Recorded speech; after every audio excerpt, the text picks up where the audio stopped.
Today on the show, we've got major beef with other podcasts out there, all right? Mm-hmm. But we're going to keep this above board. We're only going to resort to legal methods of podcast warfare. Uh-huh. Luckily, this is a Dune podcast, and in Dune, Yeah. assassinations, folks. They're on the table. Yeah. It's kind of the go-to. It's like the plan A and plan B are just types of assassination. Yep. Hunter seekers to all the other podcasts. Watch out, Ira Glass. We're coming for you, 99% invisible.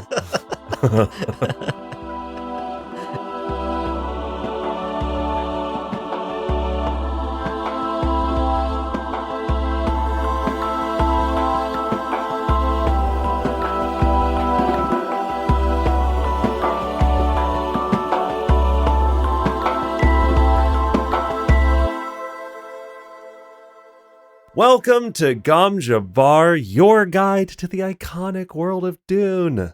We'll be exploring the themes, philosophies, and characters found in the sandy depths of this vast universe, from Frank Herbert's groundbreaking novels to the adaptations on film and TV.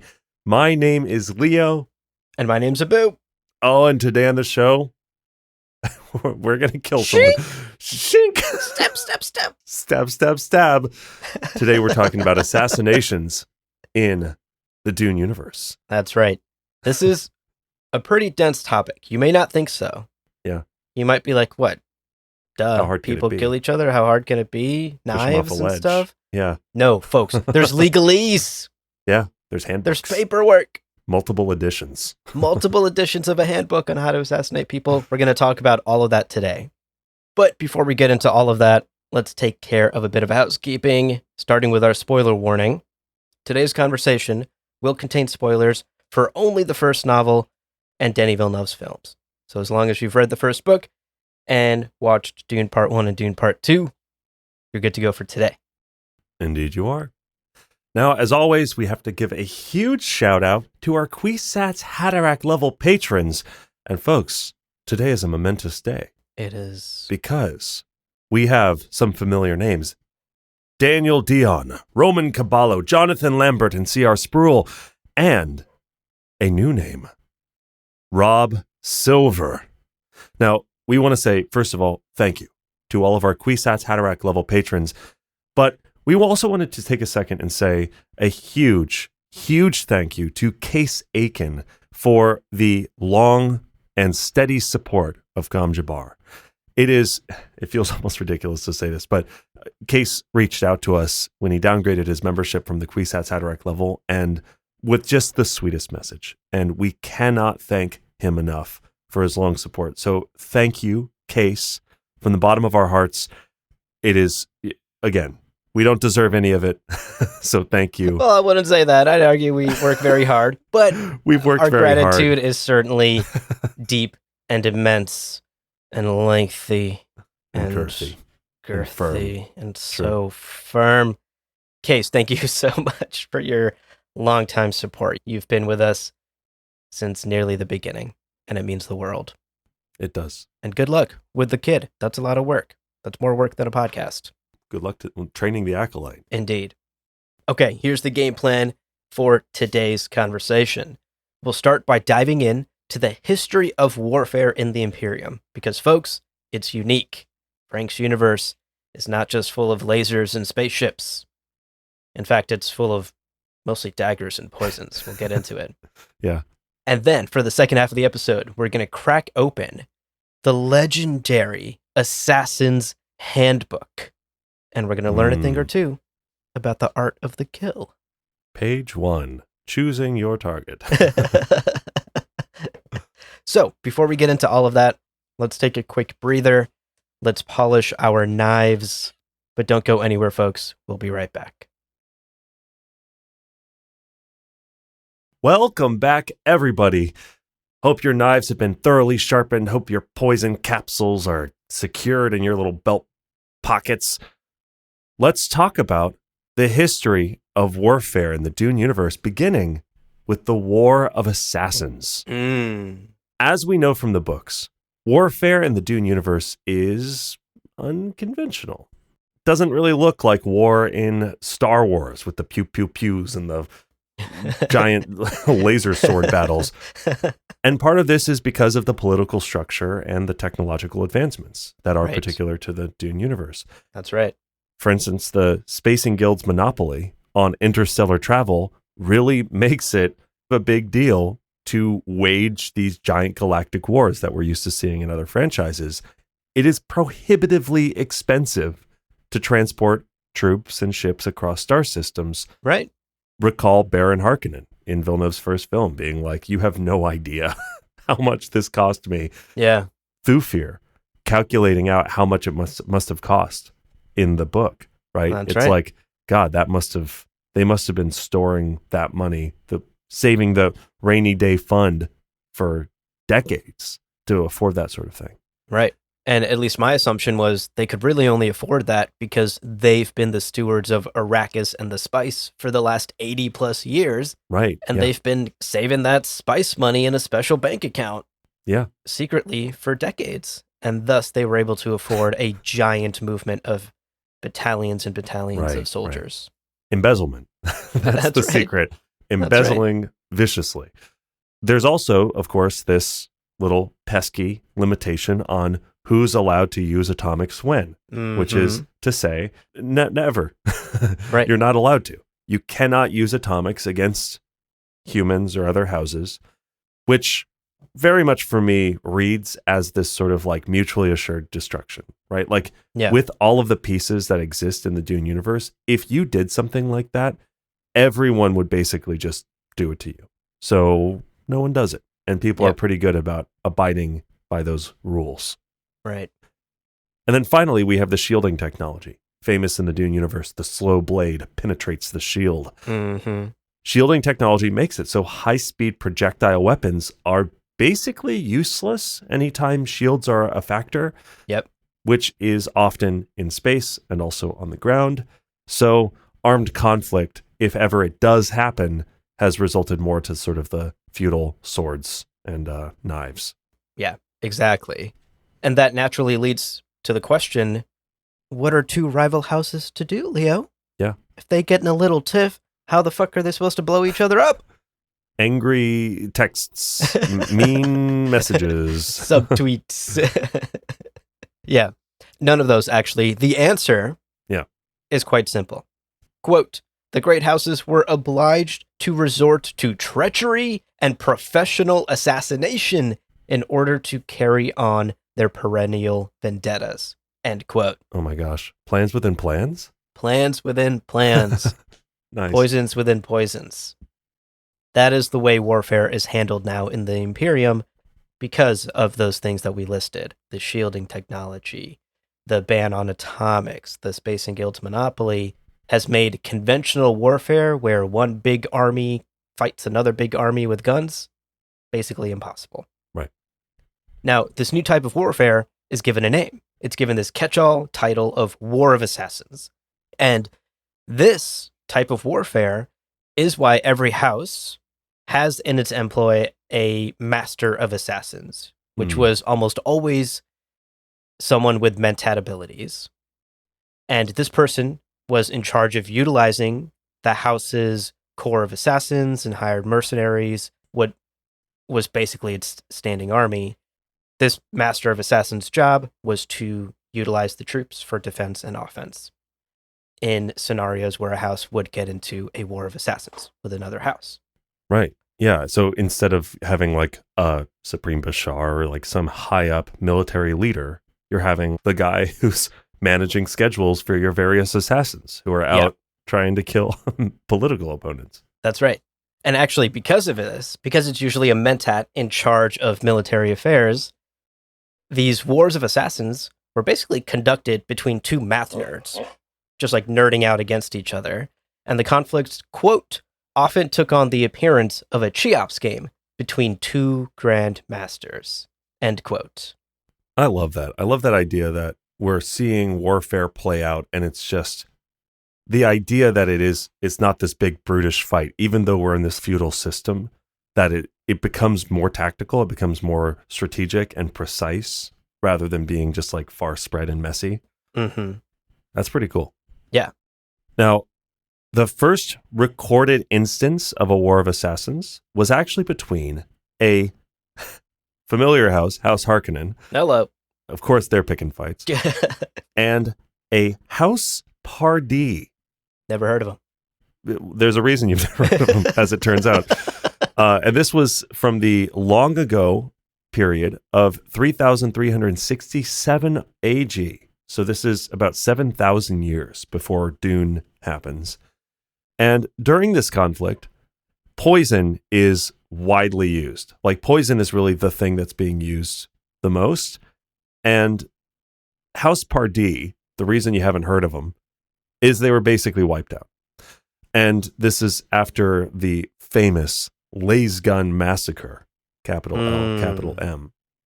And this is the story as it goes.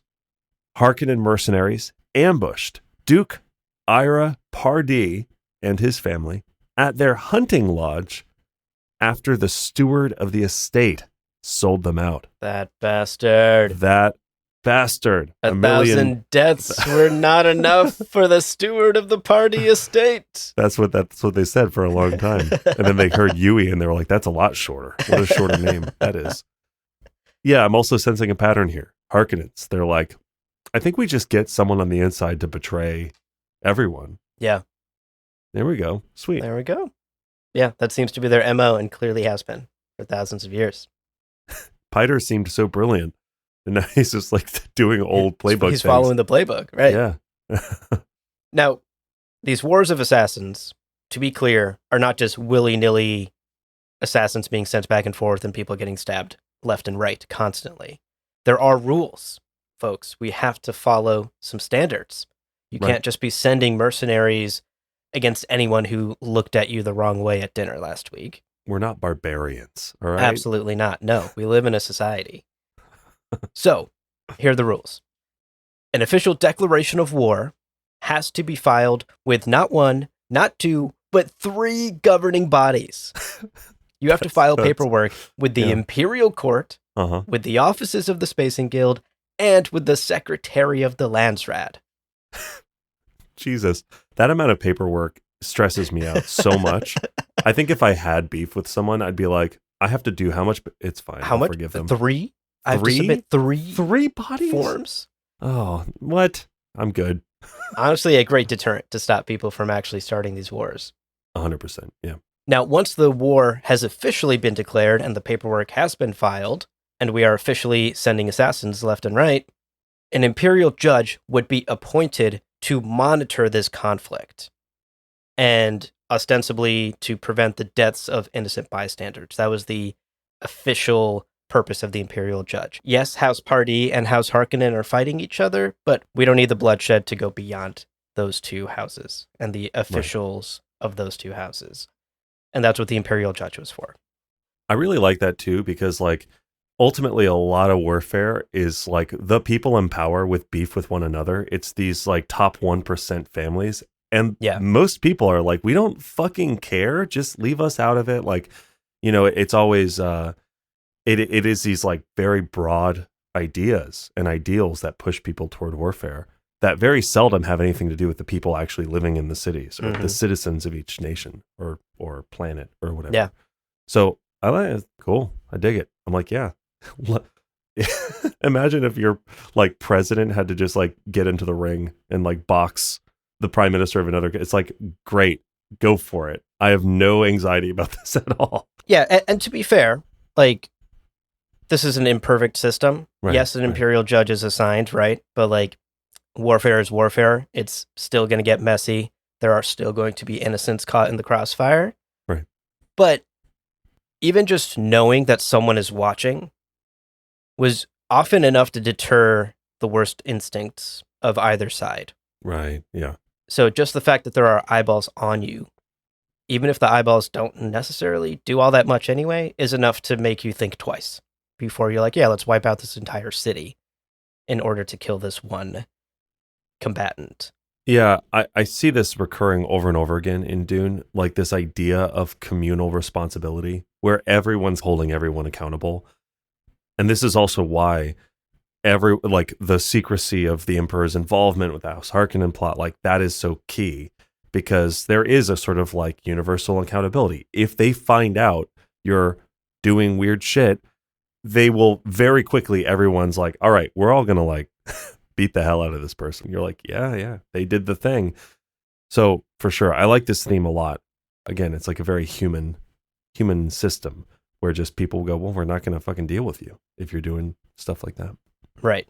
And it very much relies on mutually assured destruction, which, considering the times that Frank Herbert himself grew up in True. and would have witnessed for a vast majority of his life, makes a lot of sense. Dune was published in the 60s. Like, yeah, great point. Now, historically, there are quite a few consequential wars of assassins that happened. And actually, one of the most important wars took place just before the events of Dune, which is super interesting. Yeah. Now, this is from 10,175 to 10,181 after Guild. So this is about 10 years before Dune starts, and it lasted about 6 years. And this was between houses Moritani and House Ginaz. Hello. Ginaz, we've heard that before. That's right. Now, the war ended with the total defeat of House Ginaz. No. Unfortunate. And the House Ginaz was actually a close ally of House Atreides when all of this shook out, basically. And the result was the Ginaz Duke and his entire family were poisoned and killed. Yikes. Yep, that'll do it. That will do it. If you're ever wondering how to obliterate a family, there you go. Also, you monster. You might also be wondering why such a dramatic thing, right? Like you're not just taking the person out of power and usurping the throne or whatever. This is total obliteration. Seems like overkill. And part of this goes to actually House Carino working behind the scenes. House Moritani was backed by House Carino. So, 10, 15 years before Dune begins, House Carino was already working to weaken House Atreides, obliterating some of their close ties, isolating them a little bit, removing some of their strong allegiances. It's pretty wild. In a lot of ways, this parallels what we see 10 years later with House Carino and House Harkonnen attempting to obliterate House Atreides. But we see then also between the lines how dangerous House Atreides was perceived to be to House Carino. Right. Now, here's the thing about Wars of Assassins. As we know, the events of Dune take place, Paul Atreides and the Fremen take power from Shaddam Carino IV, and Wars of Assassins slowly fall out of fashion, basically. Yeah. The Atreides and Fremen dominance over the Empire basically crush all resistance and change the face of warfare forever. They unleash the jihad and this traditional style of warfare that has been in the Imperium for thousands of years by this point starts to basically fade away. Right. It takes time, it takes decades, but there are fewer and fewer wars of assassins. The profession of assassin or mercenary begins to lose its popularity and glamour, and there are fewer and fewer people even going down that particular career path. Yeah, I think it sort of like joins the long list of social structures that had been around for thousands of years that were utterly upended by this new type of political upheaval, basically. Yeah. Paul really threw a stick into the spokes of a long turning wheel, and this is a result, right? Absolutely. Yeah, this is just one of the many things that he completely turns on its head and changes the shape of forever in human history. What is kind of fun, though, is by the time of the Dune Encyclopedia, which, as we have noted many times, is an in-universe document that takes place thousands and thousands of years after the Dune books. Right. The legacy of Wars of Assassins still lives on in folklore and culture. We get two really interesting examples. One is that it's customary to speak of someone who is very rational as being quote unquote as logical as an assassin. Hmm. There's also another example given to us about how folks often reference that hour before dawn, which is sometimes called the hour of assassins, Jesus. which makes a lot of sense when you think Yeah. about it. That's probably when a lot of folks died during these wars of assassins in those pre-dawn hours. So that's cool. That's always fun to see that this thing that was such a critical part of the Imperium, once Paul came in and totally reshaped the Imperium, continues to live on in some small way, either in stories and folklore or in just cultural norms in the way people speak or reference certain things. That's always fun to see. Yeah, it's kind of like folk etymology as it evolves. Yeah. So now that we've covered the history of this type of warfare, I know you are desperate to understand, dear listener, the nitty-gritty details. Yes. Do I just push them off a ledge? Long Ooh. live the king? Oh. Scar, no! Music swells. Gazelles. I don't know. Antelope? Whatever the... Yeah. Yep. Yeah. You've seen Mulan. I have seen Lion King. Okay. I can definitively declare, and I got that reference. There we go. Excellent. So, yes, let's talk about specifics. Let's talk about how Master of Assassins and their various operatives work and how they get their job done. Mm-hmm. But first, we're going to take a quick break because, dear listener, I'm looking at your knives and they have dulled over the last, 30 minutes. Mm-hmm. Mm-hmm. Sharpen them up. We'll be right back. Welcome back, folks. Let's crack open the Assassin's Handbook and get some reading done. Let's do it. So, a bit of background on the handbook itself. How did it come to be? Well, the Assassin's Handbook began as this very simple compilation of information on various poisons. And the intended use, of course, was for professional assassins at the time.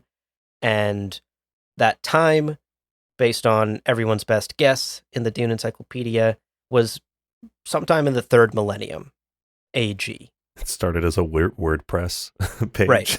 Yeah, you can imagine it started very much as like a WordPress blog post page of like, here are my favorite, the 10 best poisons to use on your next assassination. Quiz. Yeah, exactly. Take this quiz to find out which poison you are. Exactly. So it started off as a very simple piece of work. But a few thousand years later, in 5345 AG, the handbook was expanded by a committee that was appointed by a particular emperor named Kalal Georgievich. And this updated volume, this updated handbook, is the one that became immensely popular and was then widely used by both professionals and by training schools for thousands and thousands of years in the Imperium. Now, as we talked about, the profession did slowly die off once Paul and the Atreides and the Fremen took power, and so naturally did the popularity of the handbook. The handbook slowly began to fade into history, fewer and fewer copies exist, and by the time of the Dune Encyclopedia in universe, only a rare few copies of the handbook remain. And most of them are housed now in museums. Mm. Or you can get them on eBay because it's out of print, but they're expensive for sure. It's pricey. It's pricey. Maybe you could find a PDF online and just use that. Indeed. Now, it's unclear who wrote the original handbook, but most historians agree that a notorious 3rd millennium assassin, Keshas Zorz, nice, was That's most such an likely assassin the author. name, you know? I know. Hi, I'm a tax accountant. The name's Keshas Zorz. You're like, really? Are you? Are you a tax accountant or is that your day job? You have a lot of daggers for a tax accountant. Basically, historians agree that Keshas is probably the author. Right. Now, the of that original like WordPress blog post back in the 3rd millennium. Yes, Yeah. exactly. Yeah. They were the one updating it with their 10 favorite new poisons of the week and everything. That's right. Now, the updated handbook from 5345 AG, the one expanded by Emperor Georgievich, is attributed to a number of members on the committee. And by the time it was ratified, the Dune Encyclopedia notes this, and I think this is so funny. Quote, several of the authors, themselves mentats and master assassins employed by the great houses, had become victims of the vicissitudes of their profession. End oh quote. My goodness.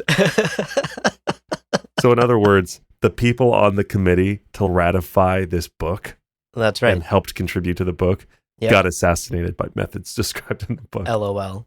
They did their jobs too well. It also kind of clues us in on the bureaucracy a little bit. Yeah. Considering like totally. there's a ratification process, like clearly this updated version of the handbook took a while. It wasn't just a little update your blog post on WordPress and hit publish situation in an afternoon. Clearly this committee had to come together and there was enough time for several of them to die off before the final copy of it was like ratified and officially published. So we get a hint at some of the slow bureaucracy taking place behind the scenes. Yeah, that's a great point. There's definitely a time delay here, and it's not for any particular reason other than the slow-moving wheel of bureaucracy. Mm-hmm. Now, of special note among all of this, by the way, is one of the authors, Count Otho Fenring. Hello! Sheesh! Hello! Bisexual king, Otho Fenring, who had incredible influence on the handbook's final draft and brought to the profession of killing a certain je ne sais quoi, a certain artistry. He took it very serious. You know, it was that sort of, you see the kill and you go, wow, that was beautiful. Right. So exactly. And we get a quote. Quote, in the early millennia after the Butlerian Jihad, assassination flourished, but assassination in general was often crude and impulsive, lacking in the finer artistry and subtlety which the master assassins of the Imperium attained. The accomplishments of these highly skilled professionals must be, in large part, attributed not only to years of careful refinement of their art, but to the tutelage of such repositories of cunning as the Assassin's Handbook. End quote. That's right. So I imagine there's multiple chapters that are like, don't look back at the explosion when you're walking away. Exactly. Exactly. Always have the cool thing prepped in mind that you're going to say when you're doing it. Like the things to do to be super cool and artistic and sophisticated. Definitely. And Count Otho Fenring in particular had a large hand in shaping that artistry of the handbook. And at least in my estimation, the encyclopedia really made it sound like the final draft was a lot of Fenring work. Like he was perhaps one of the final editors to give it a final pass and polish, and really shaped what the Assassin's Handbook became. And that quote tells us that it played a huge part in creating the master assassins that operated in the Imperium for thousands of years after. So thanks to our boy, Otho Fenring. Oh, the Fenrings. Best family. Legendary. Best family in the universe. That's right. Okay, so that's a little bit of the history of the handbook. How did it come to be and how it affected the Imperium for thousands of years? Let's dive into its pages, because the encyclopedia does lay out some of what was in the actual handbook itself. We're told that the handbook was basically divided up into 4 major parts. There was a section on poisons, a section on weaponry, a section on strategies, and finally, a section on codes of conduct and behavior. Right. So let's go through these one by one. Let's do it. And to begin, we've got the section on poisons. Now, this section focused on a wide variety of the deadly tool. That's right. But focused primarily on 4 categories of poison. And roughly in order of popularity, let's go through them. We've got at the top Charmerky. Uh-huh. Which is we know that word. We do. We've heard it referenced a few times in Dune. general term for any poison that can be administered in a drink. Obviously super useful in a political world of dinners and ceremonies and glasses, and tipped toasts, everything. That's right. Keg stands, ceremonial keg stands, shotgunning the ceremonial bottle of wine, whatever it is. This is also, by the way, all of this is why poison snoopers are a big deal. Like why you've got poison snoopers in every room, because people be fucking poisoning drinks left and right. Exactly. Chomarchy all over the place. Chomarchying everywhere, all over the dinner spread. It's terrible.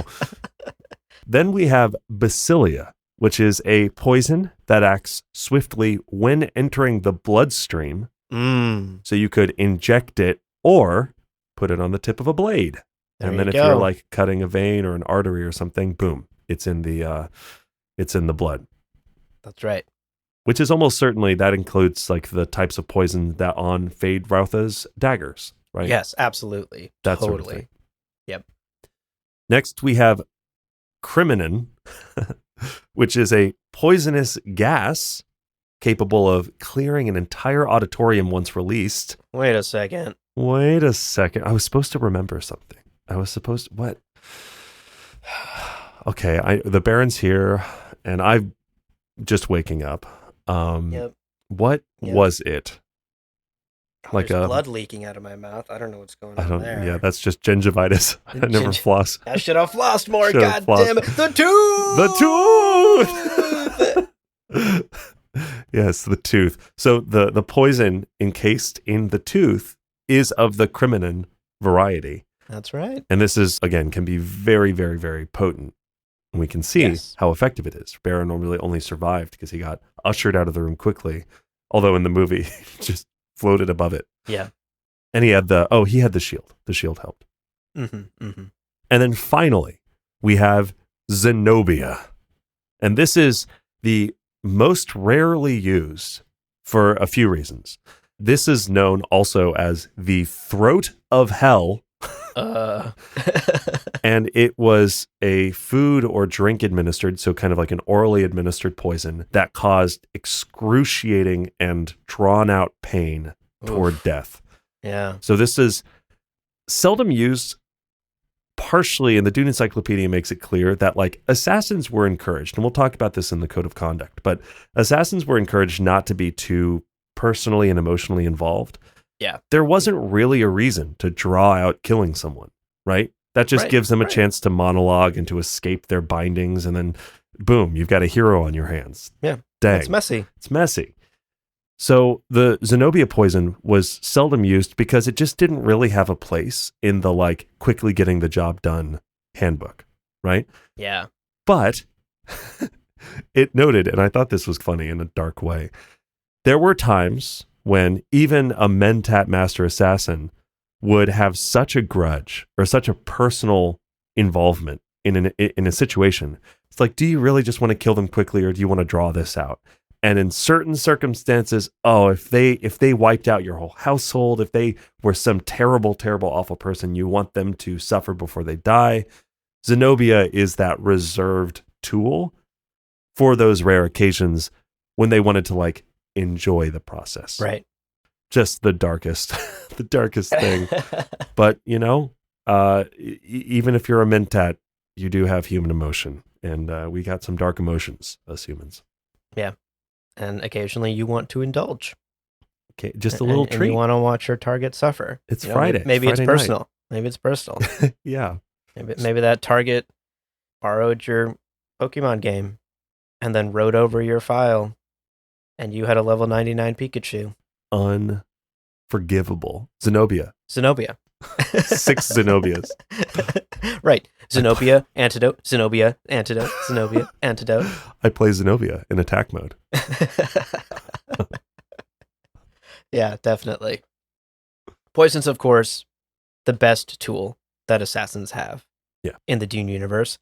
But Section 2 of the handbook covers the other weaponry that an assassin may use in their craft. Right. And it's pretty straightforward stuff. You have your swords, you have your laser guns, the types of things that you have your darts, slip tips, the types of things we see all throughout the Dune books. And the handbook strongly recommends subtlety and Yeah. craft when using these weapons, as we've stated. You know, you don't want to get too messy about this. You're an assassin, you're cool, you're suave, you're efficient. Yeah. You're clean, you're silent. You don't want to make a mess. And the handbook strongly encouraged its readers to do just that. Quote, any mindless mercenary can commit indiscriminate homicide, which will probably rebound upon himself. End quote.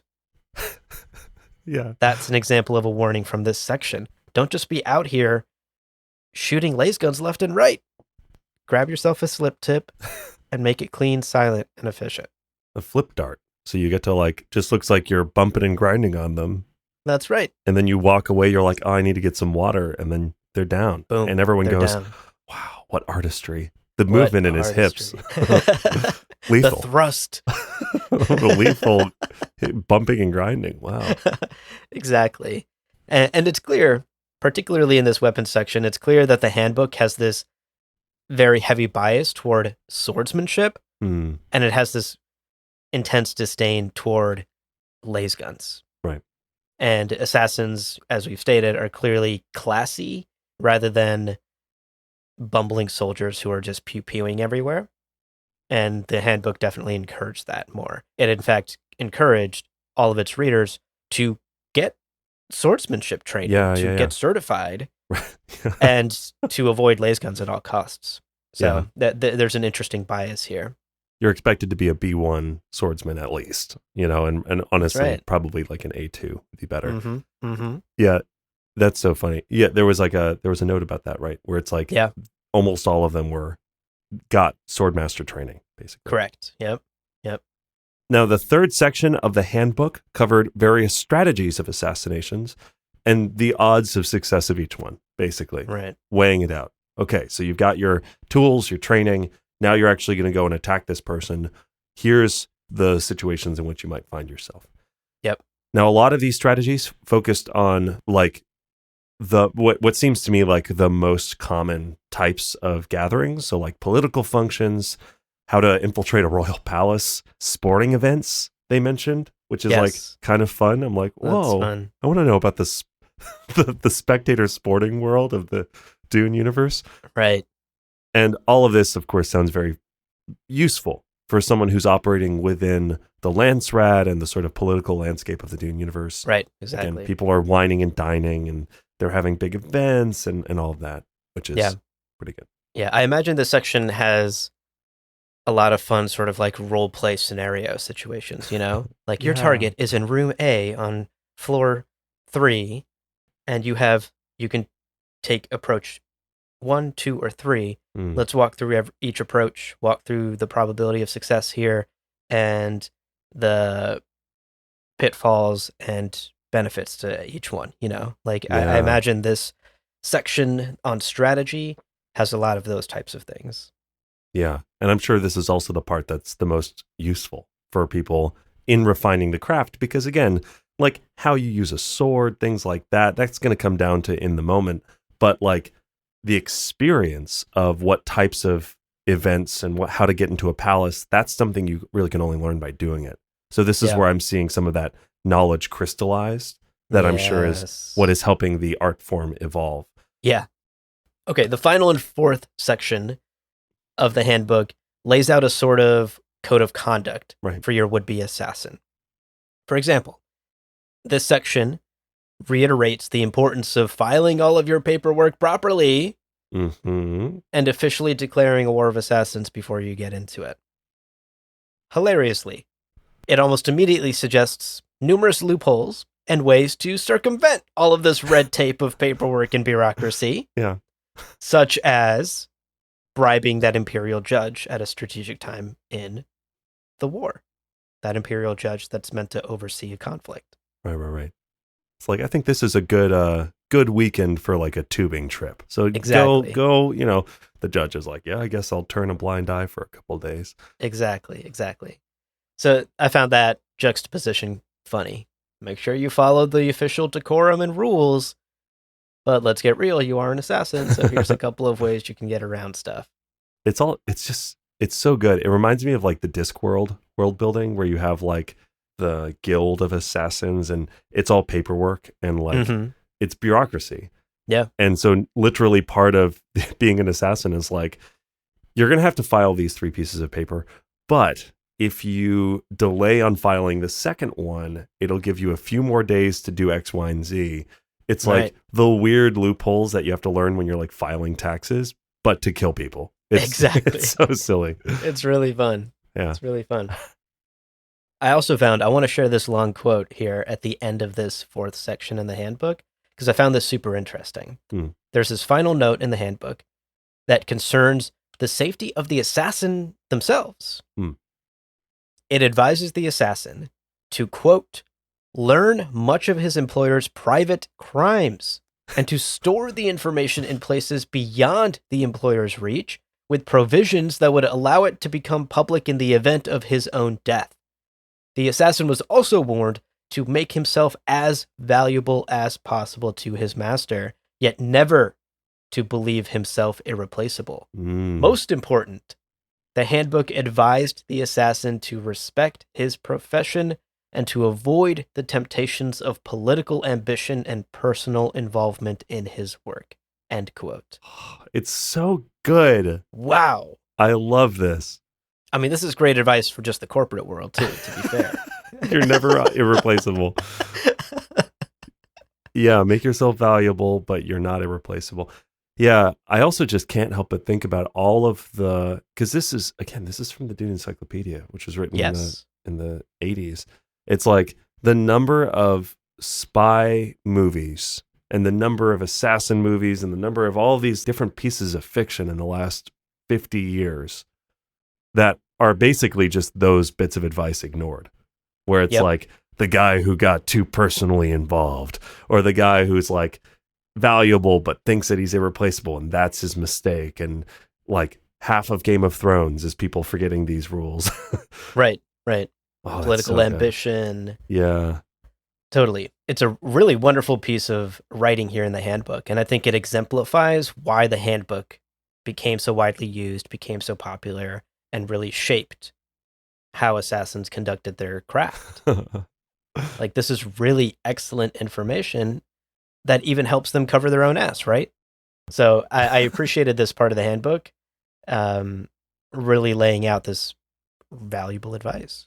I like the for idea. A would-be assassin. You look over your assassin friends getting like red in the face, and you're like, Kashas, hey, look at me, Kashas. Remember, the assassin should respect his profession and avoid the temptations of, let's say it together, avoid the temptations of political ambition, of personal involvement in his work. Exactly. There you go, Kashas. Okay.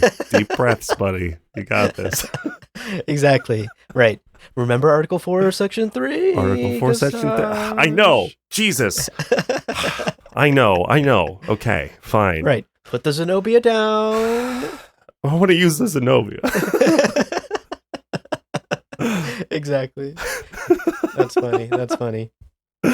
Well, that's our episode, basically. But there we go. As we like to do, let's end on a question. And Abu, I'm so curious to know. Now that you and I are both master assassins, we've read through the book, we understand the history. That's right. How would you go about eliminating a target? Wow. That's an interesting question. There's so many factors, of course, right? Yeah. Who's the target? Is this personal for me? Is it not? You know, Zenobia, no Zenobia. And what's the situation? Are they in their home? Are they going to a function? Is it a sporting event? Is it the Olympics? Oh. So many factors to consider. Chalmurky and the Seine. Like, it's got to get in their mouths, right? It has to. I mean, that's also just the Seine in its natural state. Right. It's just always full of Chalmurky. How would I go about it? Yeah. Okay, so I'm going to immediately eliminate Criminon. I think that's like a brutish way. The gas that can wipe out an entire auditorium. I'm not trying to wipe out a lot of collateral. Yeah. A lot of collateral. That's so messy. I'm eliminating Criminon. And in fact, you know what? I'm going to be a professional assassin and keep the personal out of it. Zenobia off the table as well. Okay. So that basically leaves Chalmurky or Basilia for me. And I think between those two, it really comes down to the circumstance. If it's someone in their home Mm. or at a function, I'm leaning Chamraki. I'm going to try and slip something in their drink. Maybe they got to take some melatonin before bed, and I'm CBD. gonna and CBD I'll Chamurki. exactly I'll slip a little bit of Chamraki in the CBD or in the melatonin. So that would be my preferred method. Yeah. I would use a blade with Basilia if for some reason I was like getting personally involved in this, but I think as an assassin, my MO would be to be as far away as possible. Get the pieces in place for it to go down and then just like not even be there. Have an alibi that's fucking like 3 planets over. I'm in the middle of some hedonistic sex acts while my target is choking on You're in their. Gamont. I'm on like Just constantly. chilling. They're like, "Why is your alibi always on Gamont?" You're like, And I'm like, "That's where I always am." What I are you have a talking punch card. It's a 10 punches, and I get a free hedonistic sex act. Exactly. So I think that would be my MO as an assassin. Okay. What about you? What are your assassination vibes here? Yeah. Listen, I think Chamurki is like a very tempting thing because, Yeah. exactly. There's so many opportunities to administer it.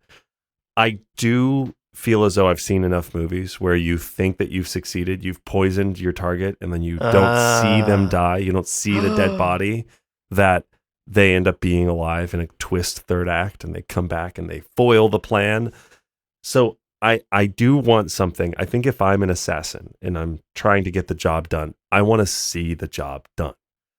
Oh, I also think, yeah. I don't know that I even thought of alibis because it's legalized murder. So I don't even True. know.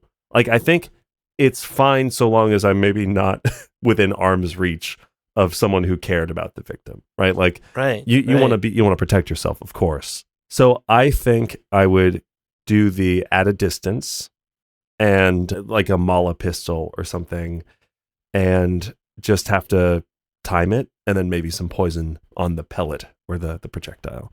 Basilia on the pellet. Exactly. Basilia pellet. So Yeah. that's my vibe. And then I can see the body go down. I can and then I can disappear into the crowd. I think that's my MO.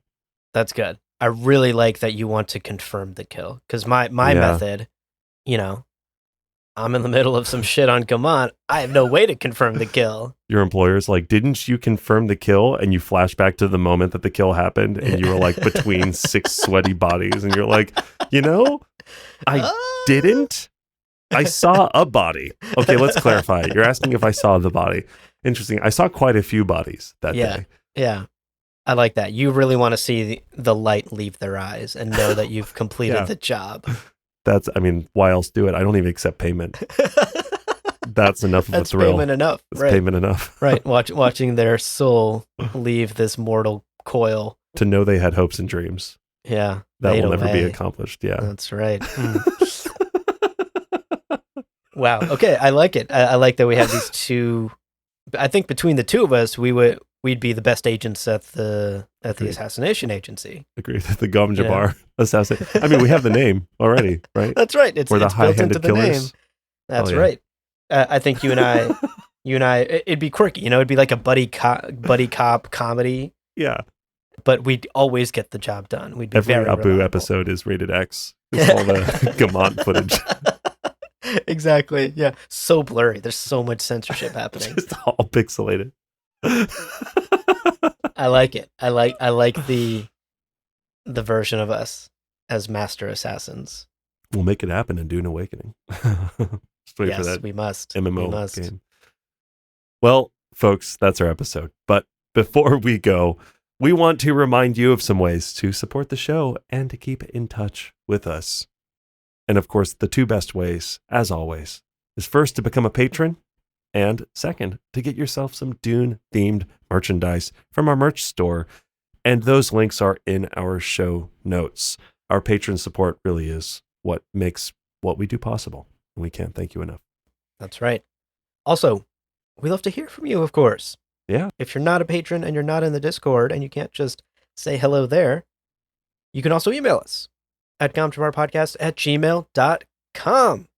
Write to us, send us your thoughts, send us your Dune questions, Send us pictures of your cute pets. Send us your favorite way to assassinate someone. Send us what you think about as you watch the soul leave the body of your most recent kill. Any and all of those thoughts. We'd love to hear. Don't incriminate yourself legally. Do what you need to. I was going to say. Use a Always a burner joke. email or whatever. Always a joke. Burner email. Built into your email signatures like LOL, all of this is a joke. Don't take it seriously.